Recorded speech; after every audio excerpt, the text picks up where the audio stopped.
Hello students, welcome to my YouTube channel. आज का जो हमारा टॉपिक है that is from again biochemistry. जैसा कि मैंने आप लोगों को बताया है, बायोकेमिस्ट्री जो है वो एक ऐसा इम्पॉर्टेंट सब्जेक्ट या उसको पूरा सब्जेक्ट दे दिया गया है। लाइफ साइंस में भी है, फार्मेसी में भी है। Biochemistry is the chemistry in living organisms. हम है लिविंग ऑर्गेनिजम्स। हमारे अंदर जो केमिस्ट्री है, हमारे अंदर जो केमिकल रिएक्शन है, वो आता है बायोकेमिस्ट्री के अंदर। सो बायोकेमिस्ट्री फार्मेसी में, बी फार्मा, डी फार्मा में है, लाइफ साइंसेस में भी है। सो बायोकेमिस्ट्री जो बी फार्मा में है, सेकेंड सेमेस्टर में उसका जो थर्ड यूनिट है वो टॉपिक आज हम ले रहे हैं, that is utilisation and formation of ketone bodies, जिसको बोला जाता है कीटो एसिडोसिस। तो ये क्या होता है, कीटोन बॉडीज क्या होता है, उसको हम किस तरह से यूटिलाइज करते हैं हमारे बॉडी के अंदर, तो वो सारी चीजें आज हम देखेंगे। ये बहुत इंटरेस्टिंग टॉपिक है थर्ड यूनिट में, utilisation and formation of ketone bodies. उसमें सबसे पहले हम देखेंगे जो कीटोन बॉडीज क्या होता है। सो जो कीटोन बॉडीज यहाँ पे लिखा हुआ है, आप देख सकते हो, कीटोन बॉडीज फॉर्म होता है जब हमारे बॉडी के अंदर फैट का मेटाबॉलिज्म होता है। मेटाबॉलिज्म मतलब ब्रेकडाउन, किसी भी चीज का ब्रेकडाउन होता है तो उसको बोला जाता है मेटाबॉलिज्म। जब हमारे बॉडी के अंदर फैट का मेटाबॉलिज्म होता है तब ये कीटोन बॉडी फॉर्म होता है, बनता है हमारे बॉडी के अंदर। तो इसमें एक एग्जाम्पल दिया गया है कीटोन बॉडी का, that is beta hydroxy butyrate. ये एक एग्जाम्पल है हमारे बॉडी के अंदर बनने वाले कीटोन बॉडी का, बीटा हाइड्रोक्सी ब्यूटाइरेट। अब ये जो कीटोन बॉडी है कैसे बना वो हमने समझ लिया। जब हमारे बॉडी के अंदर फैट का मेटाबॉलिज्म होता है, फैट का ब्रेकडाउन होता है, तब बनता है कीटोन बॉडी। कीटोन बॉडी क्या एग्जाम्पल क्या है, बीटा हाइड्रोक्सी ब्यूटाइरेट। अब ये जो कीटोन बॉडी है इसका अब यूटिलाइज क्या है बॉडी के अंदर, फायदा क्या देती है ये कीटोन बॉडी। कीटोन बॉडी का जब रिएक्शन होता है, ब्रेकडाउन होता है इस कीटोन बॉडी का, तो हमें मिलती है एनर्जी। वो एनर्जी हम एज अ फ्यूल यूज कर सकते हैं। जैसे गाड़ी को फ्यूल चाहिए चलने के लिए, वैसे ही हमारे बॉडी को भी फ्यूल चाहिए। हमारे बॉडी को अलग अलग काम करने की फ्यूल की जरूरत होती है। तो ये हमें कहां से मिलता है, कीटोन बॉडी से। सो कीटोन बॉडी का एग्जांपल क्या है, बीटा हाइड्रोक्सी ब्यूटाइरेट। अब हमारे बॉडी के अंदर किस तरह का रिएक्शन होता है वो हम देखेंगे। मतलब कीटोन बॉडी का यूटिलाइजेशन, मतलब यूज किस तरह से हमारी बॉडी करती है। तो सबसे पहले बीटा हाइड्रोक्सी ब्यूटाइरेट जो कि है कीटोन बॉडी, वो क्या हो जाती है, कन्वर्ट हो जाती है कौन से मॉलिक्यूल में, असीटो असीटेट। यहाँ पे आप लोग देख सकते हो मॉलिक्यूल का नाम acetoacetate, in the presence of enzyme. अब फिर से एक आ गई एंजाइम। हर एक रिएक्शन को पूरा करने में अलग अलग एंजाइम की जरूरत पड़ती है। तो यहाँ पे कौन सी एंजाइम आ गई, एंजाइम इस तरह से यहाँ पे लिखा हुआ है, देख सकते हो, बीटा हाइड्रोक्सी ब्यूटाइरेट डीहाइड्रोजिनेस, ये है एंजाइम का नाम।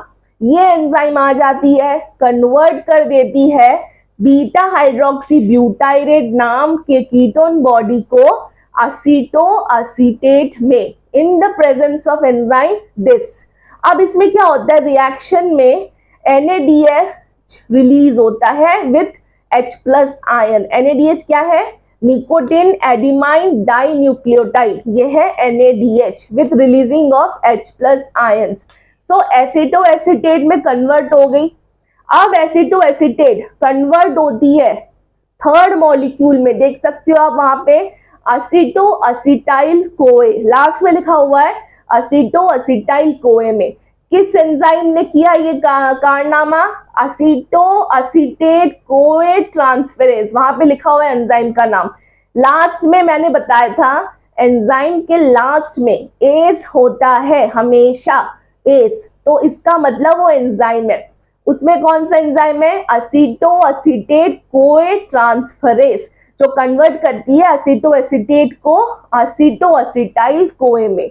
अब लास्ट में देख सकते हो आप, असीटो असीटाइल कोए कन्वर्ट होती है, बनती है, कन्वर्ट होना मतलब बनना, टू असीटाइल कोए में, वहां पे लिखा हुआ है टू असीटाइल कोए।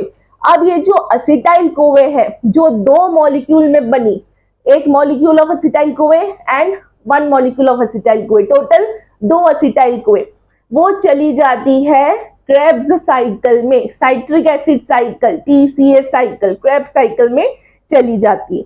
अब ये हुआ पूरा, ये जो पूरा रिएक्शन था जिसमें अलग अलग एंजाइम्स इन्वॉल्व है, ये पूरा रिएक्शन को बोला जाता है utilisation of ketone body. Ketone body किस तरह से हमारे बॉडी में यूटिलाइज होती है, जैसे ही कीटोन बॉडी हमारे बॉडी में यूटिलाइज होती है तो हमें मिलती है energy in the form of fuel. अब एक और चीज, अगर कीटोन बॉडी, ये कीटोन बॉडी था जो कहां से मिला हमें, फैट के मेटाबॉलिज्म से मिला, ठीक है। जैसे ही फैट का ब्रेकडाउन हुआ हमें कीटोन बॉडी मिला, तो उस कीटोन बॉडी को यूटिलाइज होना या टूटना या फिर से ब्रेकडाउन होना बहुत जरूरी है। अगर कीटोन बॉडी, ये जो कीटोन बॉडी है वो यूटिलाइज नहीं होगा बॉडी के अंदर, तो क्या होगा, हमारे बॉडी के अंदर कीटोन का कंसंट्रेशन बढ़ जाएगा। मतलब हमारे बॉडी, जो हमारा बॉडी है लिविंग ऑर्गेनिजम्स, उसमें कंसंट्रेशन ऑफ कीटोन होना चाहिए 1 मिलीग्राम पर डेसीलीटर, 1 mg पर DL होना चाहिए नॉर्मल कंसंट्रेशन ऑफ कीटोन।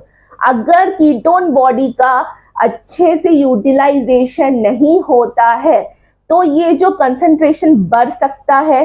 जब ये कंसंट्रेशन बढ़ जाएगा हमारे बॉडी के अंदर, स्पेशली इन द ब्लड के अंदर जब ये कंसंट्रेशन बढ़ जाएगा तो उसको बोला जाता है कीटोनेमिया। concentration of ketone body when increases in our blood, it is known as ketonemia। वही कंसेंट्रेशन ऑफ कीटोन अगर हमारे यूरिन में बढ़ जाता है तो उसको बोला जाता है ketonuria. Ketonemia, concentration of ketone body in blood is known as ketonemia, and increase in concentration of ketone body in urine is known as ketonuria। अब ये हो गया, हमारे बॉडी में डिजीज भी हो गई, हमें बीमारी भी आ गई। क्यों बीमारी आ गई? क्योंकि कीटोन बॉडी का अच्छे से यूटिलाइजेशन नहीं हुआ, हमारे बॉडी के अंदर कीटोन बॉडी बढ़ गया। तो अगर किसी को दोनों चीजें हैं, कीटोनेमिया भी है, कीटोनूरिया भी है, दोनों है लेकिन थोड़ा कम है, तो उसको बोला जाता है कीटोसिस। क्या नाम है उसका, यहाँ पे देख सकते हो अभी, कीटोसिस। एक्यूट मतलब दोनों चीजें हैं किसी को लेकिन वो थोड़ा कम लेवल पर है, तो कीटोसिस। अगर किसी को यही चीज बहुत ही क्रॉनिक लेवल पर है, बहुत ही ज्यादा बढ़ चुका है, तो उसको बोला जाता है कीटो एसिडोसिस। कम है कीटोसिस, बढ़ने को बोला जाता है कीटो एसिडोसिस। समझ में आ गया पूरा प्रोसेस कि कीटोन बॉडी कहां से आती है, यहां से आती है फैट मेटाबॉलिज्म से। अब उसका यूटिलाइजेशन क्यों होता है? क्योंकि हमें बॉडी में फ्यूल चाहिए, एनर्जी चाहिए। अगर कीटोन बॉडी का यूटिलाइजेशन नहीं हुआ तो क्या होगा, हमारे ब्लड में कीटोन का कंसंट्रेशन, कीटोन का अमाउंट बढ़ जाएगा। अगर 1 मिलीग्राम से ज्यादा बढ़ गया ब्लड के अंदर तो कीटोनेमिया। अगर यूरिन में 1 मिलीग्राम से ज्यादा हो गया कीटोन बॉडी तो उसको बोला जाता है कीटोनूरिया। अगर दोनों, किसी पेशेंट को दोनों चीजें हैं तो उसको बोला जाता है कीटोसिस। अगर बहुत ही क्रॉनिक लेवल पे है तो उसको बोला जाता है कीटो एसिडोसिस। तो हमें कैसे पता चलेगा, किसी पेशेंट को कैसे पता चलेगा कि उसको कीटोसिस है या कीटो एसिडोसिस है? मतलब उसके बहुत सारे सिम्टम्स होते हैं, हर एक डिजीज के सिम्टम्स होते हैं, तो इसके भी अलग अलग सिम्टम्स होते हैं। जैसे कि वॉमिटिंग होता है, एक्सट्रीम प्यास लगती है, बहुत ज्यादा हमें प्यास लगती है, फ्रीक्वेंट वॉमिटिंग होता है, डिहाइड्रेशन हो जाता है बॉडी में, टायर्डनेस लगता है, फिर फ्रिक्वेंट यूरिनेशन, हमें यूरिन जाने की बहुत जल्दी रहती है, हम फ्रिक्वेंट यूरिनेशन के लिए जाते हैं। फीलिंग ऑफ कंफ्यूजन, हमारा जो माइंड है वो हमेशा कंफ्यूज्ड रहता है। देखा आप लोगों ने सभी ने कि कीटोन के कंसंट्रेशन की वजह से हमारे बॉडी में क्या क्या हो चुका। ये जो केमिकल रिएक्शन है बॉडी के अंदर, वो बिल्कुल सही टाइम पे सही एंजाइम्स के थ्रू होते रहना चाहिए, ना तो अगर कुछ गड़बड़ हो गया तो हमारी बीमारी हमें घेर लेती है। So that's all for today's topic, that is utilization and formation of ketone bodies in living organisms. So thank you all for watching. जिसने भी मेरे वीडियो को अभी तक सब्सक्राइब नहीं किया है वो लाइक शेयर एंड सब्सक्राइब जरूर करें। So bye bye friends.